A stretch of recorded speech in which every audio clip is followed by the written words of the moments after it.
Live from FedEx Forum, this is The Odds Couple on YouTube at Grind City Media and the official Grind City Media app.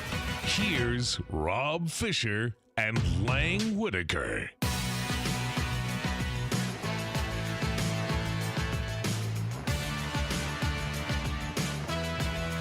What's up, everybody? Oh, man, it is not a single on Fish. It's single on John Roser. Welcome, everybody, to the Odds Couple here on Grind City Media. I'm your host, hosting today, John Roser. Rob Fisher is flying from Phoenix to Sacramento, California. The Grizzlies play the Kings tomorrow night. It's the Chapter 6, Week 19 edition of the program. Coming up on today's show, CJ Hurt's going to join me here in just a second. Also, Lang Whitaker. He is at the Grind City Media Casino and Resort out in parts unknown. We'll talk all about the results that we've gotten from the college football playoffs so far. Penn State, Texas, Ohio State all moving on. The Sugar Bowl getting postponed until today. We've also got NFL Week 18 and the playoff picture. First, CJ Hurt is here. Hello, CJ. What's going on? Happy New Year to you guys. Happy New Year. Happy New Year, everybody. Happy New Year. Lang Whitaker, you're also here. Happy New Year, Lang. Happy New Year, Lang. Happy New Year. Yeah, I'm here at the Grind City Resort and Casino. I'm just hoping they don't kick me out of my room after Ohio State killed that cover yesterday and after Texas messed around and blew their cover in that game. Yeah, I still think after all of our plays this year, I think you've still got a ton of free rooms, free nights available at the Grind City Media Casino and Resort. I know some people. No, you know some people. Yeah, we know some people. All right, let's go right into this. Lang, I know you got your game today, so I know you're antsy to get whatever your pregame ritual is. You want to get to that. So let's get into it right away. College football playoff games. Let's just go in the order that they happened. Penn State beat Boise State 31-14. This is just me watching this game, and my thoughts were I felt like Penn State could have won this game by way more if they wanted to win it. I thought they had some shoddy play calling at different times, especially that like 3rd and 1, 3rd and 2 where they rolled out. It was just very weird. It felt like if Penn State wanted to kill them, they could have, but they let Boise hang around maybe a little longer than they should have. CJ. Run the damn football. Text them with Darnell, and that was a thing. Like, you're better than they are in the trenches. Why would you do anything other than just run the football down these dudes' throats? Drew Allar has come a long, long way. Still leaves a ton to be desired, though. So why even put it in his hands? Why do that to yourself as an offense? You're bigger, you're more physical, you're more athletic, you're stronger along the fronts. They're not going to be able to do much of anything. Run the ball down their throats. And sure, maybe you get 1st and 9 and 2nd and 8. Right? But you keep running it. Eventually, we saw this with Arizona State. We saw this with Michigan against Ohio State and in their bowl game against Alabama. Eventually, you look up in this third quarter, maybe midway through the third, early in the fourth, those safeties, those cornerbacks, they don't want to come into the box and hit anymore after that. And that's when you take full control of the game and really put it away. I feel like you brought up the play calling, Rosa, you're spot on. James Franklin and Penn State should have ran the ball way more. What say you, Lane?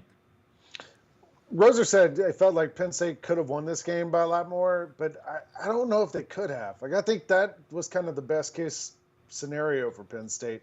And I'm still waiting for Drew Allar to impress me. Like, we're going to put the game in his hands. All right, well, this is what you're going to get. I think, like, a best case scenario, you might win this game by a couple scores, but they've had the easiest road of anybody so far in this playoff.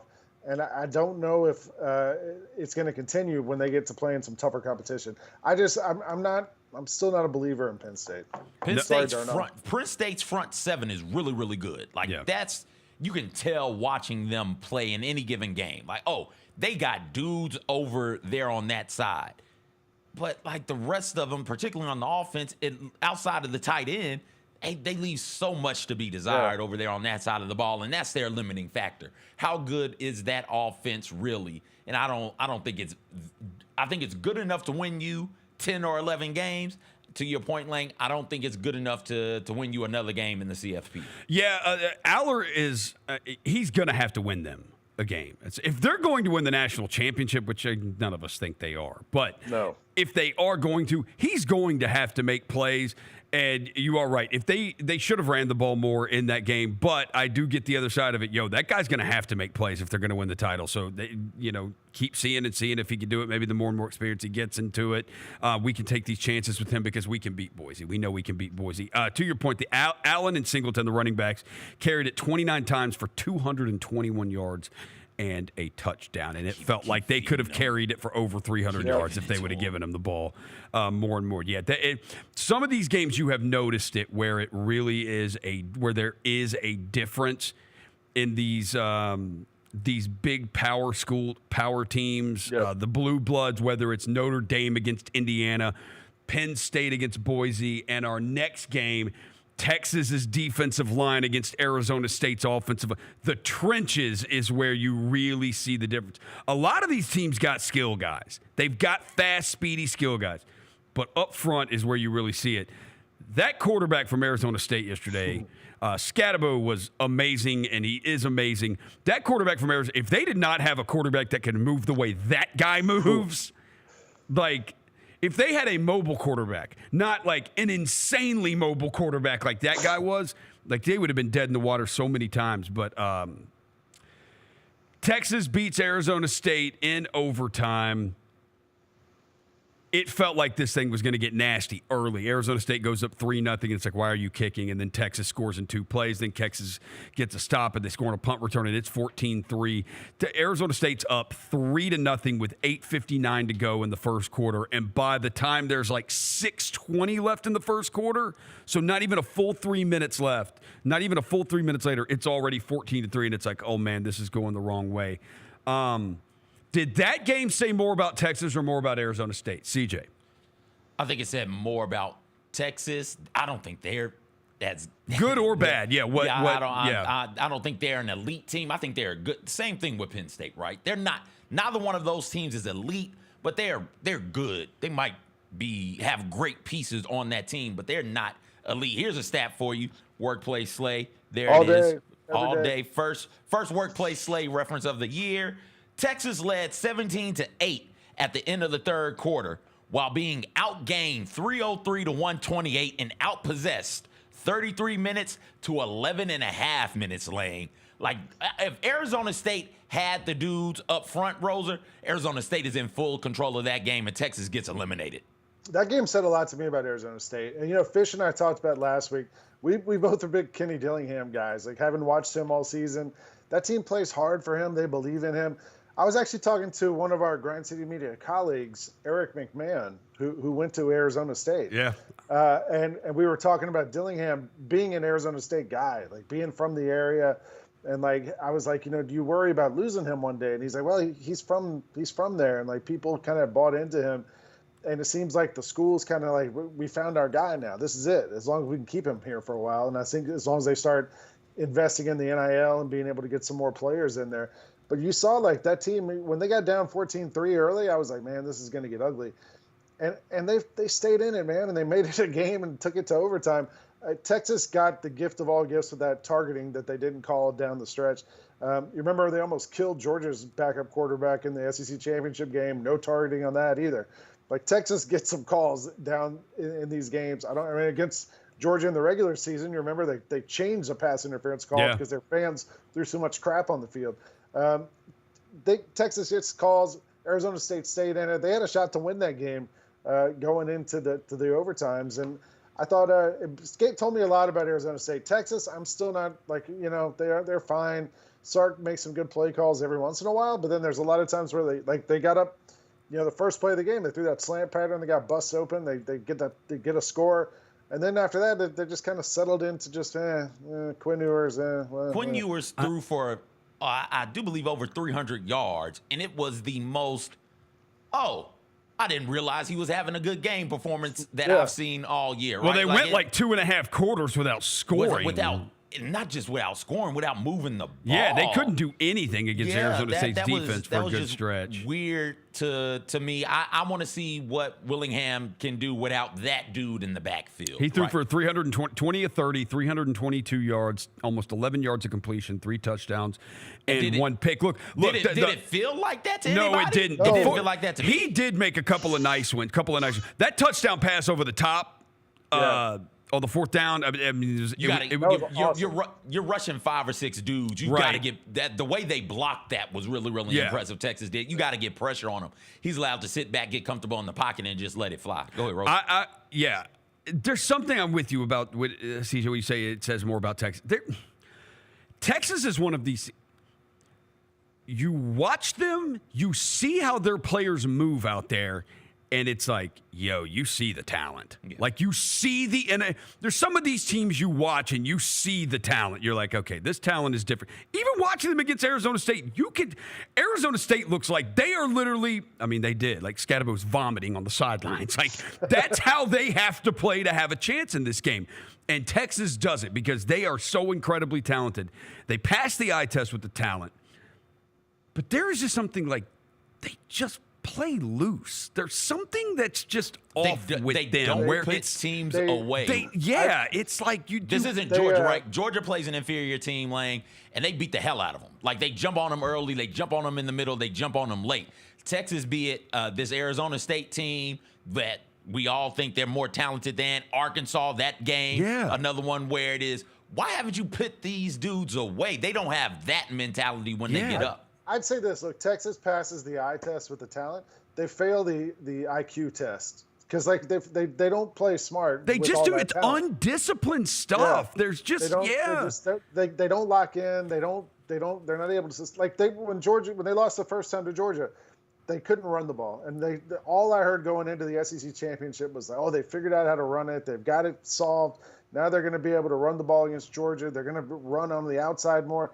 In that SEC championship game, they had like 32 rushes for 35 yards. Like, they could not run the ball again. Like, they just have issues that they have not been able to solve.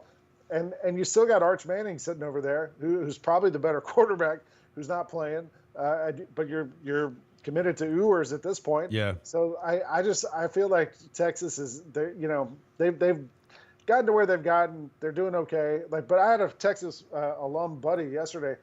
The minute that game ended, and the minute the Ohio State game ended, he was like, well, we had a good season. He was already like in the past tense.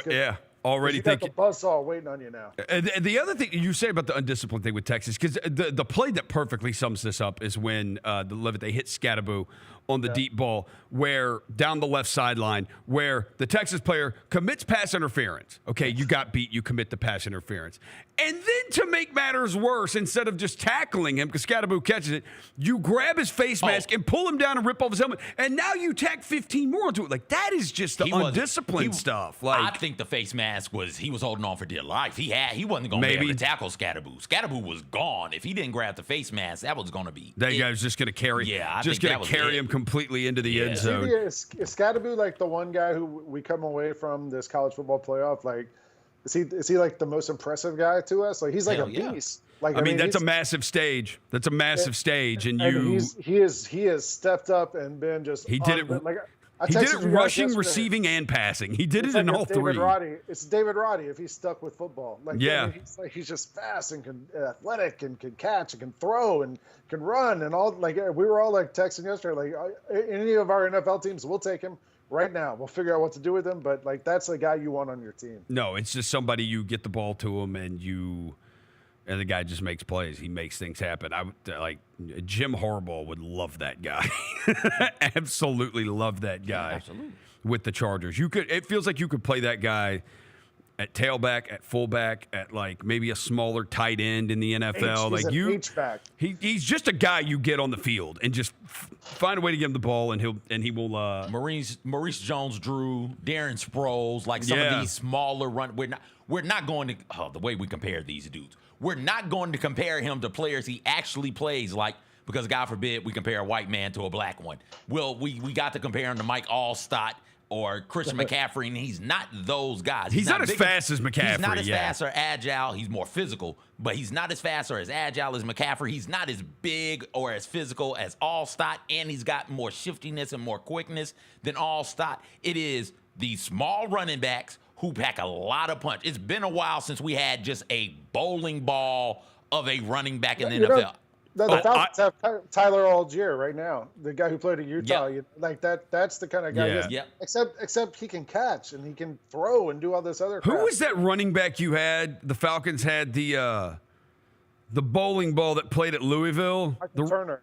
Michael Turner. Yeah, just a little bowling But ball. again, he's more agile than Turner is. I really think he's Maurice Jones-Drew. No, Skattebo is a guy, dude. He is going to be a guy in the NFL that he is probably going to make it 3 to 4 seasons, and they are going to be amazing. They're going to be awesome 3 to 4 seasons, and then the fall off is just going to be one season where it just totally falls off because that dude is going to get hit so many times in those 3 to 4 seasons because of how he plays that it's just when it falls off, it totally falls off. That was the thing in the Texas game. It didn't feel a couple of times he ran the ball damn near 30 times.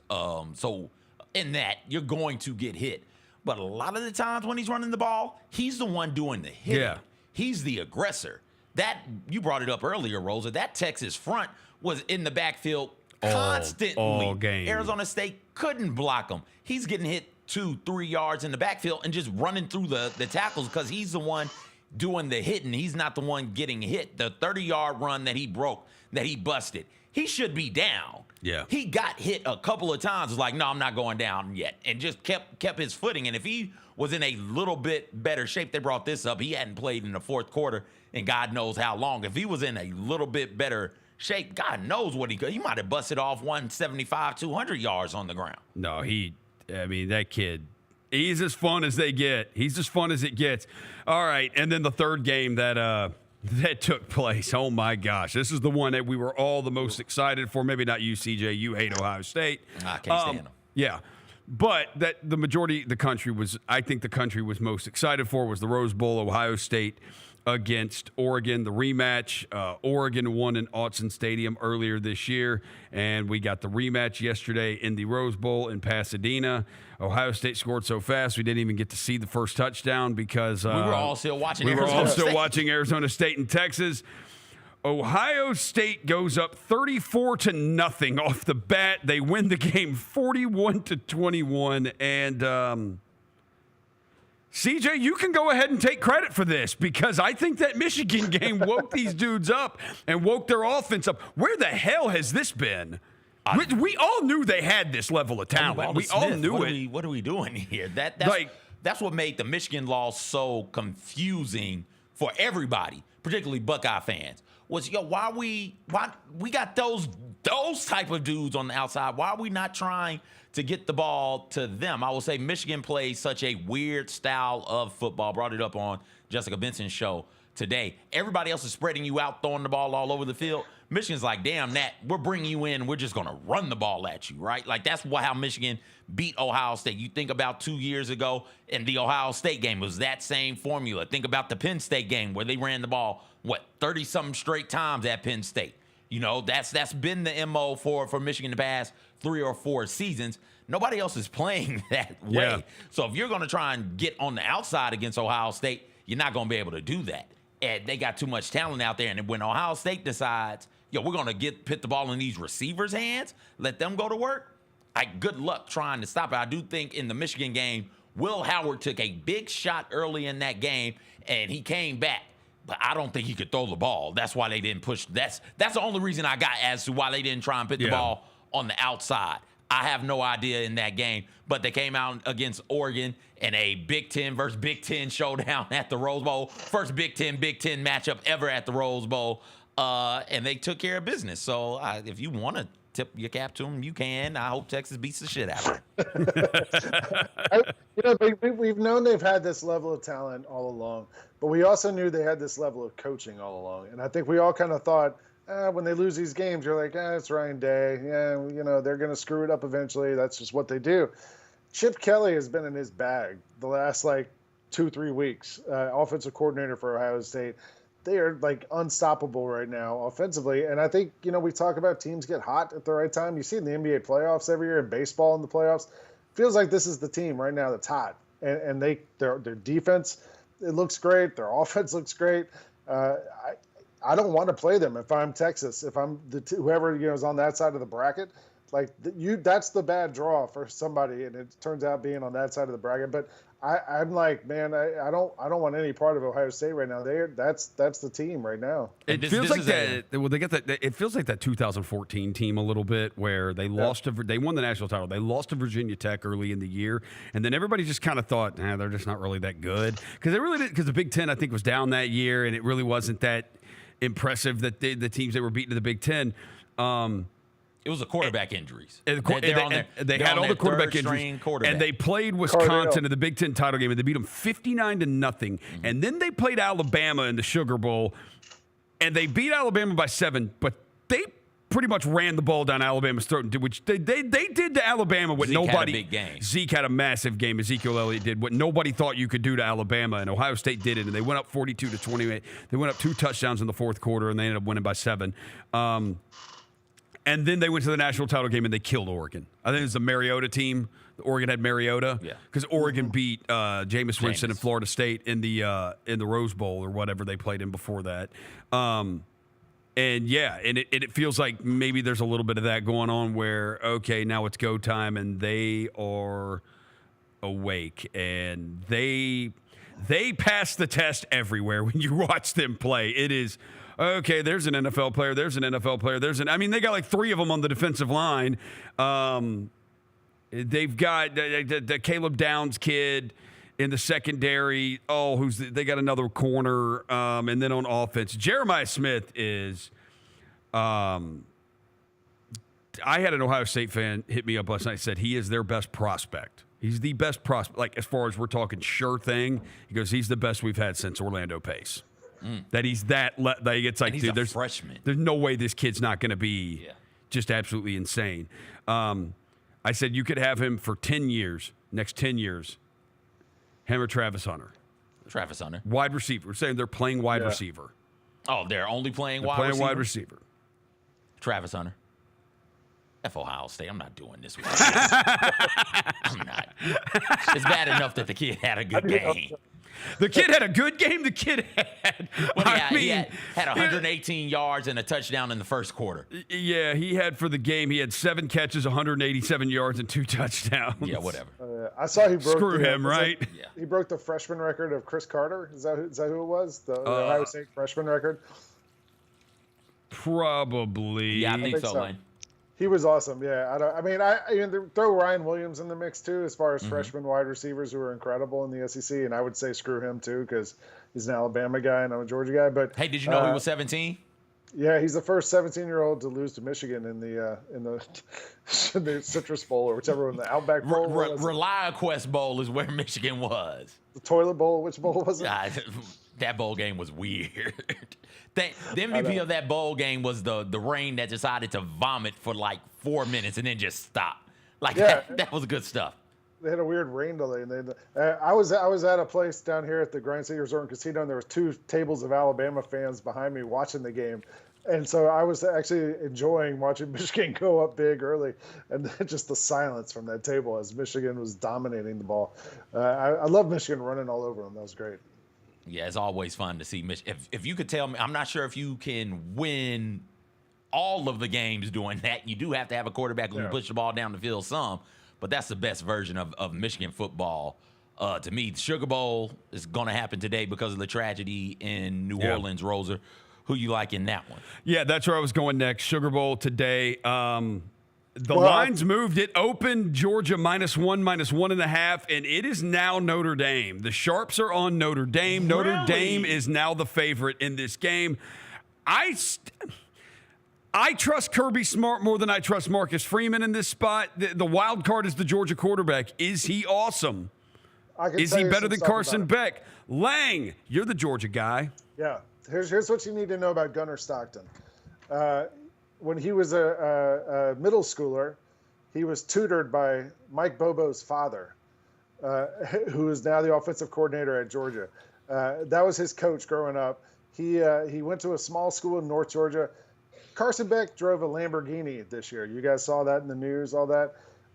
Gunnar Stockton drove a Ford F-150 with 300,000 miles and no air conditioning and no power windows. No, he's a real Southern guy. He's a redneck. Like, this guy is going to come in. His name's Gunnar because his great grandfather was a gunner in World War II. He got shot down twice and survived. So his legal name is Gunner, Gunner, not AR, like most of the time it's spelled. He's like a country dude who's like from the South, and you guys saw it like already in that Texas game. He can run the ball, like he's a dual threat guy. He's also a really good passer. He broke all Trevor Lawrence's passing records for Georgia high schoolers when he was in high school. So he can throw the ball, he can run the ball.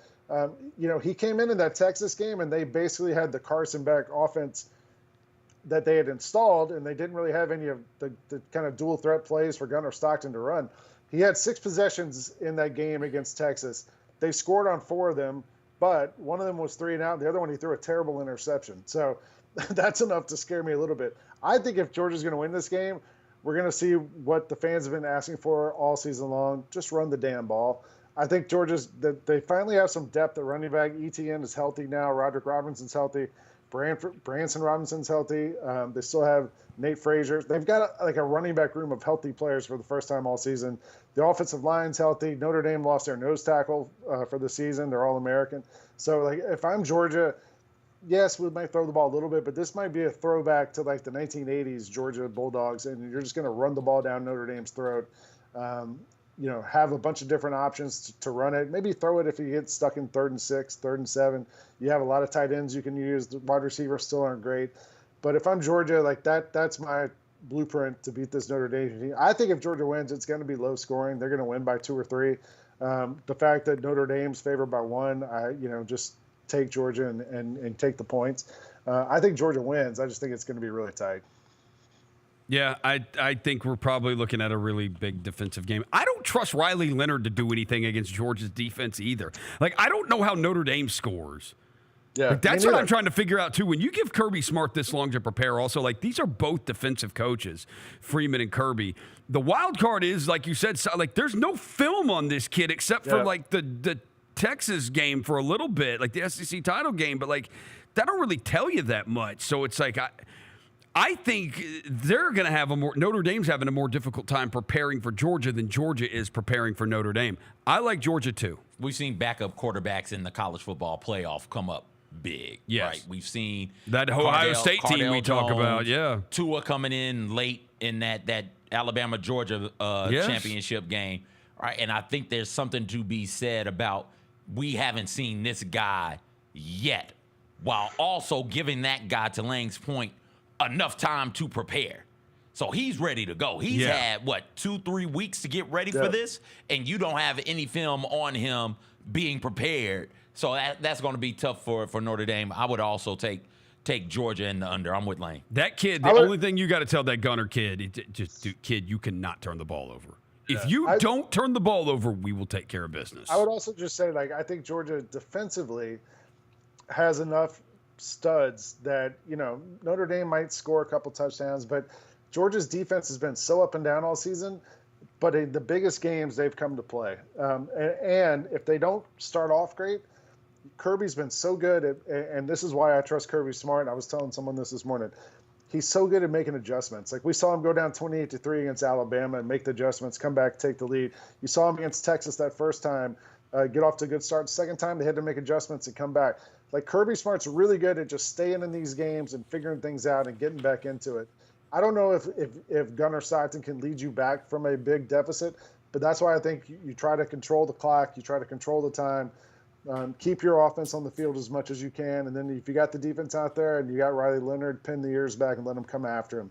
And I think Georgia's going to win this thing, but I think it'll be close. Give me a score, Lang. What do you think? I'll go like 24-21. 24-20. That's higher scoring than I thought. I'm going to say Georgia wins this game 19-6. I don't think Notre Dame's going to score. I don't think unless that kid throws a pick. Yeah. I don't think Notre Dame's going to be able to score. Riley Leonard likes to run the ball. Maybe I'm wrong.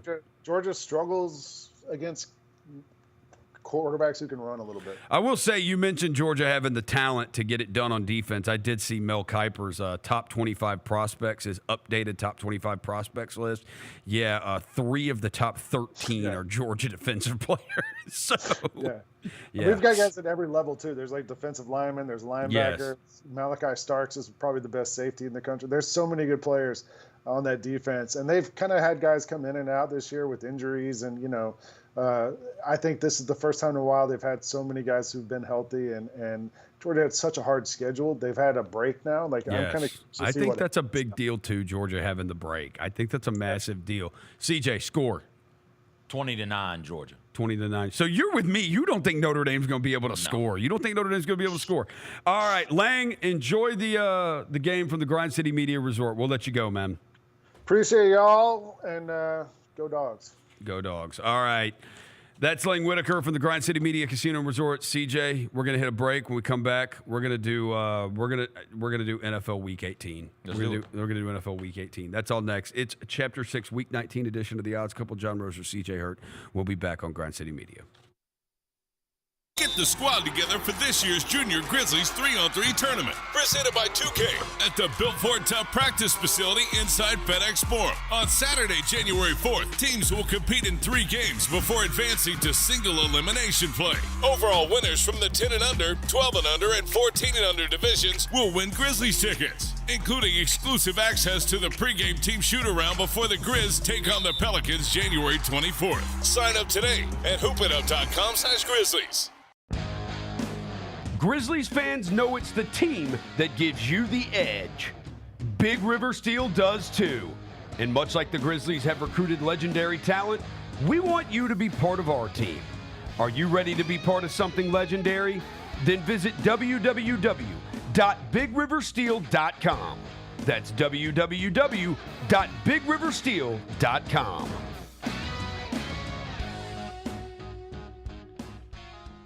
Kroger shoppers and Grizz fans, one exclusive last-minute discounted ticket deals takes it straight to you during the Grizzlies 2024-2025 season. Sign up with the new Kroger Buzzer Beater deal. Fans can sign up by texting Grizz to 636-479 or visit your local Kroger store in the Delta Division and scan the QR code. By signing up, you agree to receive recurring automated promotional and personalized marketing text messages from the Memphis Grizzlies. Consent is not a condition of any purchase. Message frequency varies. Message and data rates may apply. Ring in the new year at Southland Casino Hotel to win your share of over $100,000 in free play, cash, or a 2025 Lexus. On New Year's Eve, we're turning up the energy with incredible entertainment. Dance the night away to the beats of DJ Epic, Jerome Chisholm and the M-Town Band, and an electrifying performance from Troy Laws. There's only one place to win when the clock strikes midnight, Southland Casino Hotel. Must be 21 plus. Play responsibly. For help quitting, call 800-522-4700. Welcome back to the Odds Couple on YouTube at Grind City Media and the official Grind City Media app. Here's Rob Fisher and Lang Whitaker. All right, we're back. Odds Couple here. John Roser filling in for Rob Fisher. CJ Hurts with me. Lang Whitaker now gone. So just me and CJ. We're going to carry. Week 18 of the NFL is this weekend, the final weekend of the regular season. There's usually way more. I feel like there's always way more scenarios than what we have this weekend. In the AFC, it's basically Broncos, Dolphins, and Bengals playing for the final playoff spot. And then in the NFC, it's Falcons and Bucks. Whoever wins the division is going to get the playoff spot there, but the rest of the spots are already booked up, and there may be a couple of seeding things here. Like the Steelers and Ravens are both in the playoffs, but there's which one wins the division title, that's still up in the air. But like, it feels like there's usually more scenarios for who actually can make the playoffs, and I really don't feel like we have a ton this year. So the Buccaneers, if they win, these are your scenarios this weekend. If the Buccaneers win, they are in. So Tampa Bay, they are going to be playing the New Orleans Saints. They're favored by 13.5. They win, they're in. The more interesting thing there is Mike Evans. Mike Evans has a roster bonus tied. He needs 5 catches, 85 yards. Also could be his 11th consecutive 1,000-yard receiving season to start his career. Hasn't been done since Jerry Rice. The Falcons, they need to win, and they need the Bucs to lose. To the AFC, the Broncos win and they're in. The Dolphins need to win and then need the Broncos to lose, and they get in the playoffs. And then the Bengals, who play on Saturday against the Steelers, the Bengals need to win, and they need the Broncos and the Dolphins to both lose. Those are your scenarios in the NFL. I think it'd be fun. I mean, Bo Nix, a rookie quarterback getting in there. The Bengals are the most interesting if the Bengals can get in. Yeah. Just because of the offense. You'd have to say the Bengals. In the NFC, Big Phoenix would be fun. Would you rather see? I would rather see the Bucks. Really? Because I think the Bucks could be a problem for teams. You look at it, the I Bucks, think don't the without Bucks have Godwin, wins? but I think without Godwin, it's not the same. Yeah, I hear Those you. two receivers, man, are so good. Evans and Godwin are so good. It just doesn't feel like it's the same when you don't have both of them. It's not. But even still, with the way they can run the ball, Bucky Irving, I didn't see this coming from him. He's fun. He is a fun player to watch in the backfield and a good player to give the ball to. That Bucks defense is very, very good as well. We've seen this Bucks team beat the Lions and the Eagles this year, if I remember correctly. Like, that's a Bucks team that could get into the playoffs and do some things. Whereas Baker's not scared. Whereas the Falcons get into the playoffs and they're getting bounced immediately. I don't have much faith in them and what they can do. But it would be great to see another rookie get into the playoffs. You got Daniels and the Commanders getting in. Potentially Bo Nix getting in. You throw Penix, even though he started late into the season.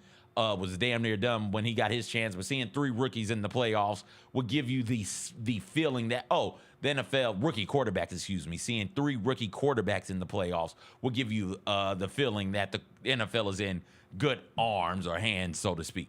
Yeah, and they've still got, and still Burrow, Mahomes, and Allen are still, and Lamar Jackson. And Lamar Jackson are still. If this year shown me anything, is that, Joe Burrow needs to be mentioned with those other 3.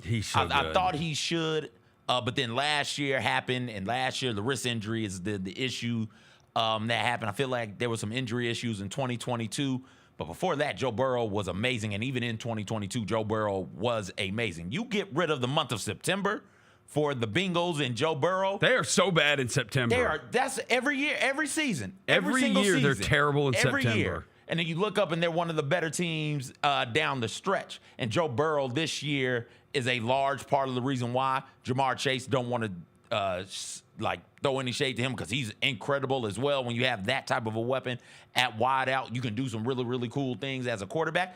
But Joe Burrow is, if they aren't terrible in September, Joe Burrow's your MVP. That's who's going to win your MVP. Dude, Jamar Chase this season is 117 receptions, 1,612 yards, and 16 touchdowns. Jamar Chase.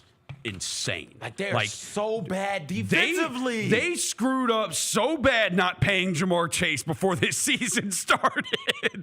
The money Jamar Chase gets now is going to be absolutely crazy. The biggest game of the weekend, Vikings and Lions.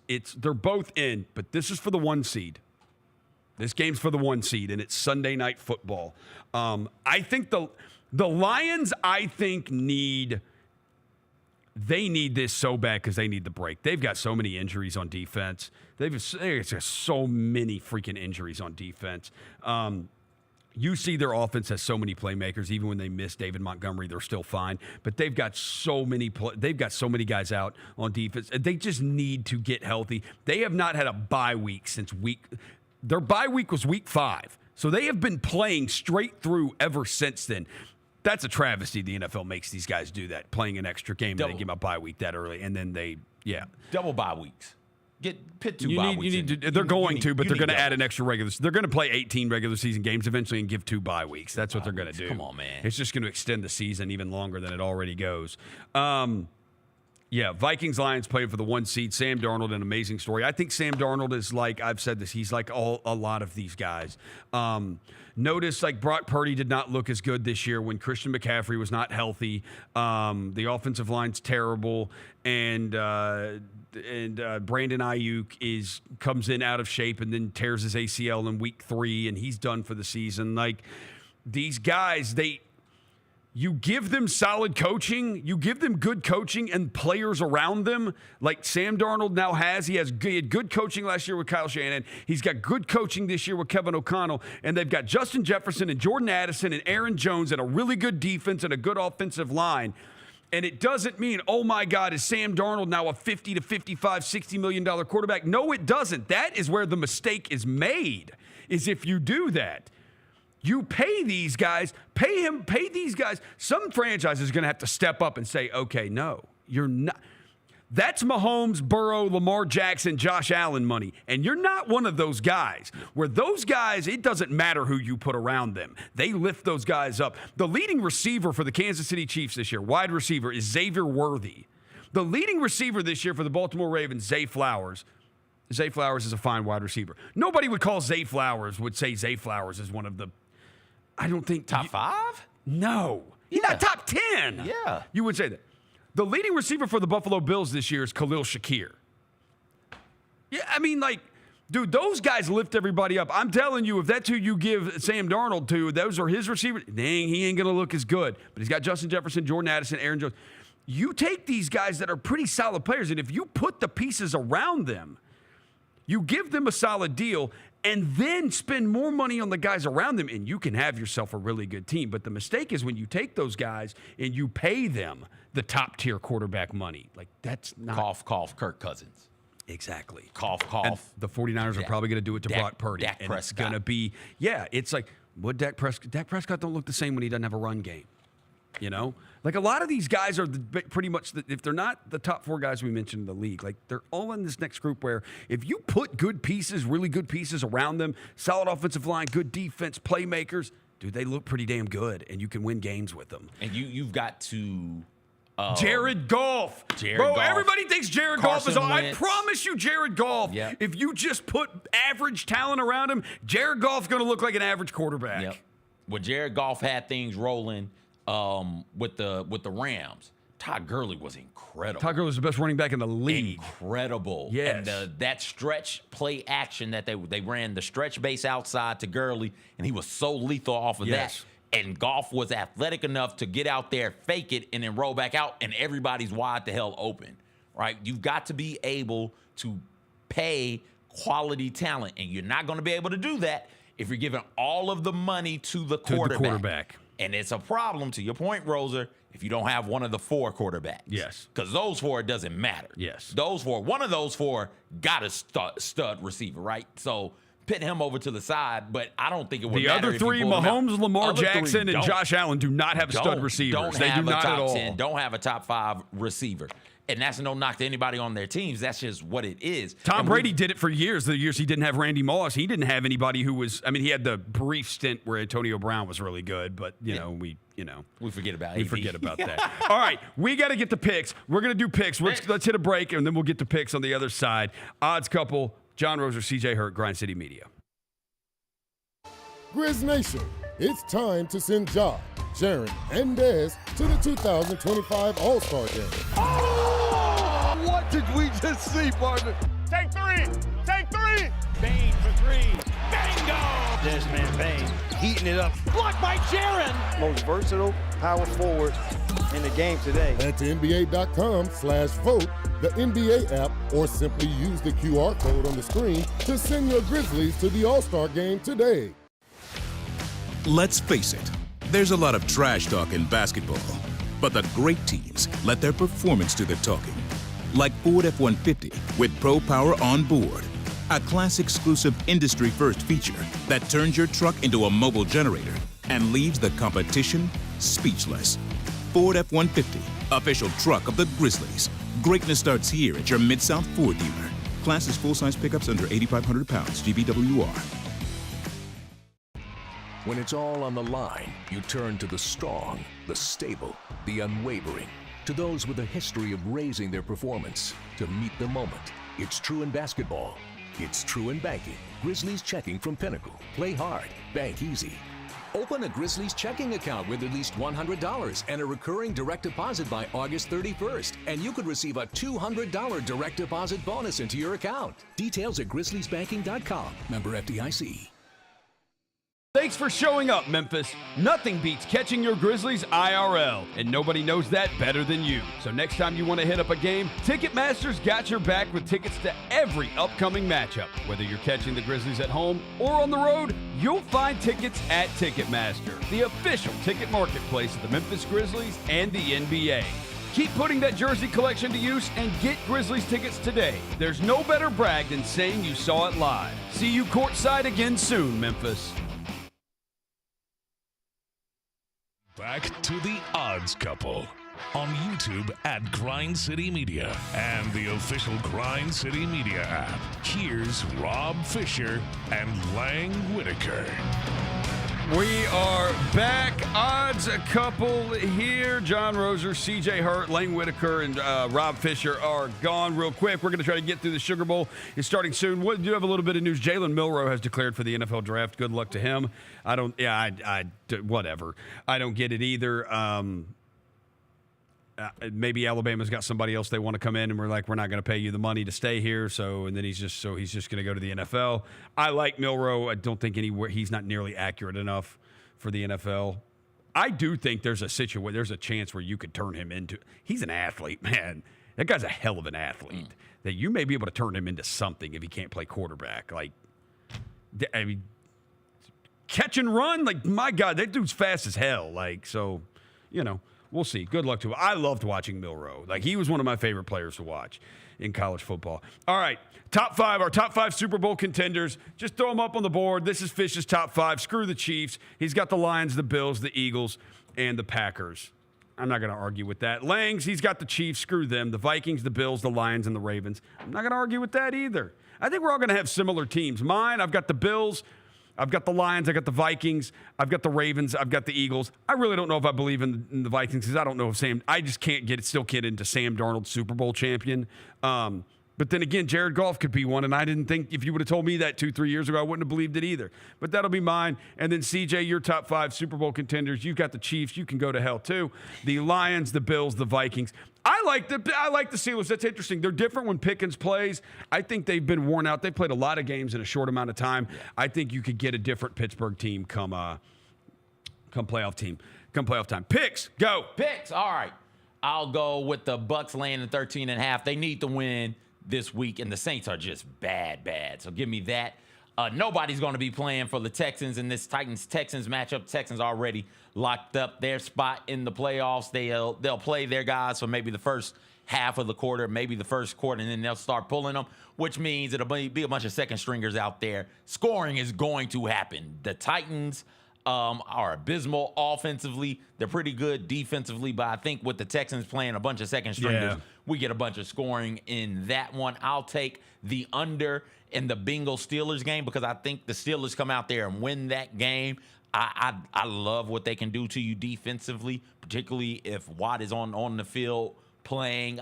We talked up Joe Burrow and Jamar Chase in that Bengals offense, but that Steelers defense is really, really good, and they will play that time possession field position game with you. I think they find a way to keep it under the 48, although the Bengals on the year 10-6 on the over. So I'm going against the trend there. I'll take the Chiefs plus 10. Speaking of them not playing anybody, I still just can't imagine the Broncos going out there. The just fighting Carson Wentz's. Beating the hell out of the Chiefs. You think like the fighting Carson Wentz's. Yeah.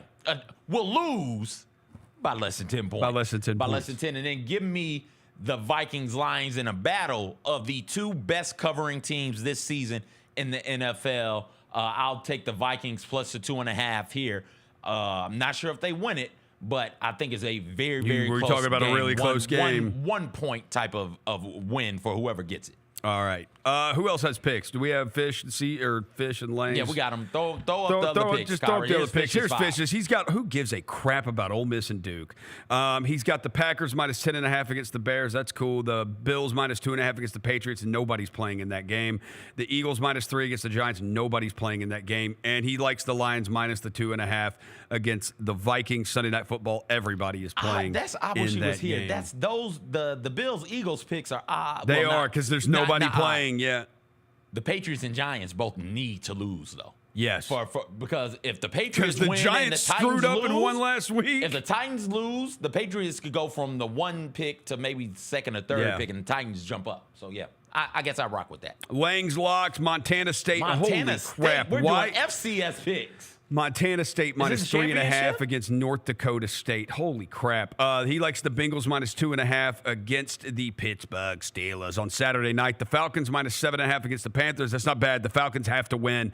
The Commanders minus 5 against the Cowboys. 5's an interesting number. When you see teams favored by 5, take the team that's laying the 5 usually. It's a weird thing. Like the team favored by 5 usually win.